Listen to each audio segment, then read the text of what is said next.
Oklahoma has a reputation for being inexpensive. And it's true, our home prices typically average well below $300,000 and in most places, well below $250,000. Our gas is some of the cheapest in the nation. Today, the average in Oklahoma is $2.60 a gallon, and in Florida, it's $3.13 a gallon. Oklahomans will say that it's a family-friendly and laid-back place to live. However, there may be some drawbacks. And for some people, these are deal breakers. Cities like Oklahoma City and Tulsa contribute to the majority of crime that we see here in the state. And the rural areas typically have a very different set of issues. Compared to national averages, Oklahoma's crime rates are higher than the national average, specifically for violent crimes and property crimes. Homicides here in Oklahoma are usually related to gang violence, domestic violence, or drugs. Meth production has a very long history in the state. And like we talked about before, Oklahoma was deeply affected by the opioid crisis. Medical marijuana is legal here in the state of Oklahoma, but issues like illegal grows and black market sales have still popped up and created additional problems. Oftentimes, rural areas have a hard time supplying adequate law enforcement. This will contribute to a rise in unsolved crimes and then also the time that it takes for them to respond to crimes. Oklahoma City and Tulsa have a higher occurrence of gang-related violence. Usually this is localized to one or two different neighborhoods. Human trafficking is also a problem that touches Oklahoma because we have the intersection of three different interstates, I-40, I-35, and I-44. Weather comes up in almost every conversation that I have with people who are talking about Oklahoma or thinking about Oklahoma or living in Oklahoma. The majority of Oklahoma is in Tornado Alley. And yes, we do experience frequent hailstorms, thunderstorms, sometimes tornadoes, and other kinds of storms, like ice storms and sometimes snowstorms. Our summers can be really hot. It's very normal to have multiple days that are over 90 degrees. And at night, it really doesn't get much cooler. And sometimes we have days or weeks that are consistently over 100-degree days. Winters are often pretty bleak. They can be very gray, and they're very brown because everything is dead, of course. On average, there are 58 tornadoes every year in Oklahoma. However, in 2024, we had 152 tornadoes in the state. The last data that we have for hailstorms in the state of Oklahoma is from 2022, and we had 214 hailstorms in 2022 in the state. Now, that does not mean that the entire state was covered in a hailstorm.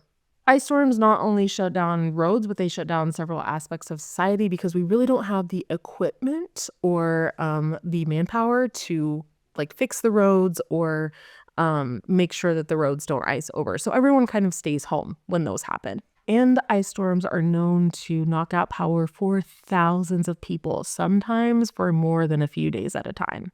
The October 2020 ice storm here in Oklahoma left more than 300,000 people without power for more than a week. College sports culture connects Oklahoma to the South in a way that almost nothing else does. With a lack of a professional football team, college football is a religion. It's absolutely pervasive in the state, in the culture. And you may be asking, well, why is that a bad thing? Well, it doesn't make it bad. Nothing about it makes it bad. It's just sometimes it's very surprising for people about the culture around college sports, specifically football in the state of Oklahoma. College football is like Christmas. It's planned for, it's decorated for. If you don't schedule anything during games, it is very serious. Pride for your own team is deeply seated in almost everyone, and that energy just spreads. College football can be associated a lot of times with big social gatherings. I have watched football at a wedding. Yes, I know. It's really intense, honestly, and it can feel a little bit exclusive at times, especially if you're not interested in sports. I'm Marcie Billen. I'm a real estate agent here in Oklahoma, and I am connected with agents all over the U.S. On my website, you can fill out this short form to talk to me about what you may need in terms of real estate, like if you're moving to a certain area and would like to be connected to an agent. I can help get you connected to the right person. And yes, I do personally make those phone calls. You're going to find this link in the description and also in the comments below. Paychecks in Oklahoma can be a little bit surprising. The average salary here in Oklahoma is just over $53,000 a year. The national average right now is just over $74,000 a year. Minimum wage in Oklahoma is $7.25 an hour, and that has not changed since 2009. The median salary here is just over $41,000 a year. The top 10% of earners here in Oklahoma are making just at $95,000 per year. Oil and gas is one of the key industries here in Oklahoma, and it is extremely subject to booms and busts. Healthcare workers are in very high demand here in the state, especially in rural areas. But unfortunately, healthcare workers end up making a little bit less in rural areas than they would in the urban centers. Oklahoma's teachers are some of the lowest paid educators in the entire nation. Oklahoma does have a much lower cost of living than almost every other state. This does help offset this paycheck discrepancy that we have. Urban areas definitely have higher wages than the rural areas. This creates a pretty significant divide between urban and rural, meaning sometimes it's really hard to go from one to the other.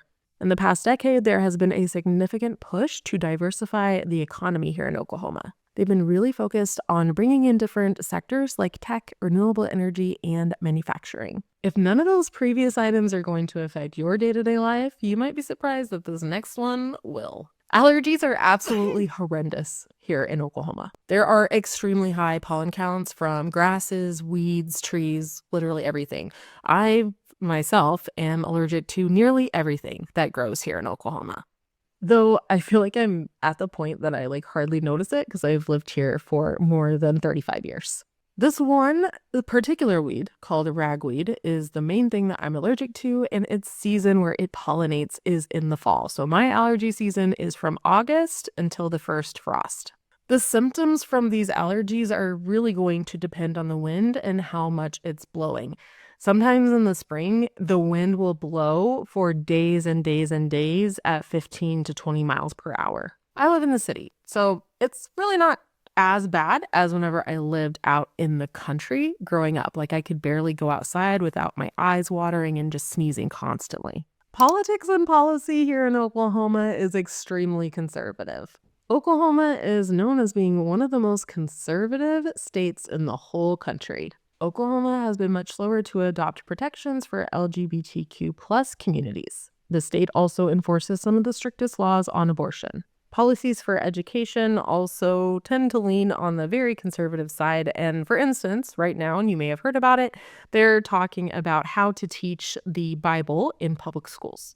Oklahoma gun laws are pretty relaxed, including permit-less carry for everyone over the age of 21. Property taxes and income taxes are very low here in the state of Oklahoma. This can lead to underfunded public services like infrastructure and schools. There have been so many road improvements in Oklahoma City and Tulsa. However, rural roads can be very old and not very well maintained. Some roads were built decades ago and have not been maintained since they were built. These are mostly in rural areas, like I said, and many roads were originally meant to help, with moving the people that lived on the farms and their different farm equipment. So it was a very low amount of actual vehicles that were on the road.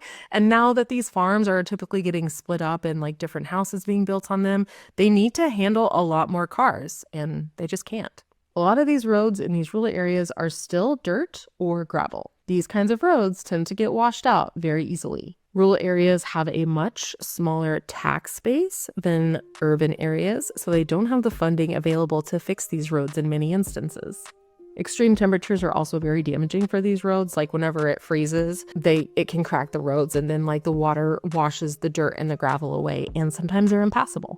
Oklahoma is ranked 47 out of 50 for healthcare in the US. In my view, there are a few different things that are contributing to this, like the smaller population of our state or the low pay for medical workers, you could say. Oklahoma also has a very high population of uninsured adults. 16.8% of adults in Oklahoma do not have health insurance. The national average for people lacking health insurance is 11.3%. Oklahoma is unfortunately one of the lowest ranked states for the performance of healthcare. So this is healthcare system performance. So big issues being quality, access, and outcomes. We also have a very high occurrence of asthma in the state. And then we also have a very high occurrence of premature deaths. These deaths have a few causes. One of those causes is non-medical drug use. Oklahoma did suffer in the nationwide opioid epidemic. There were very high rates of addiction through overprescription and the dysregulation or lack of regulation of prescription drugs. The state does rank above the national average in the overdose of opioids leading to death. Meth use and its production has also had a very devastating effect on the state as well. These effects stretch to families, communities, leading to addiction, crime, health problems, and of course, premature death. In rural areas, there can be limited access to health care and substance abuse facilities or any sort of care at all, which makes the problem worse. In many communities, there's also a stigma around mental health care and substance abuse treatment, and this can prevent people from actually seeking help in the first place. Another contributing issue to the premature deaths is a sedentary lifestyle and the obesity rates that often come because of that.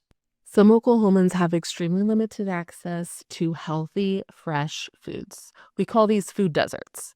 These are areas with minimal access to fresh and nutritious foods, but they have a lot of access to junk foods and fast foods and all sorts of other kinds of junk food. Culturally, the food that we really enjoy as Oklahomans is also fried, lots of red meat, and a lot of carbs.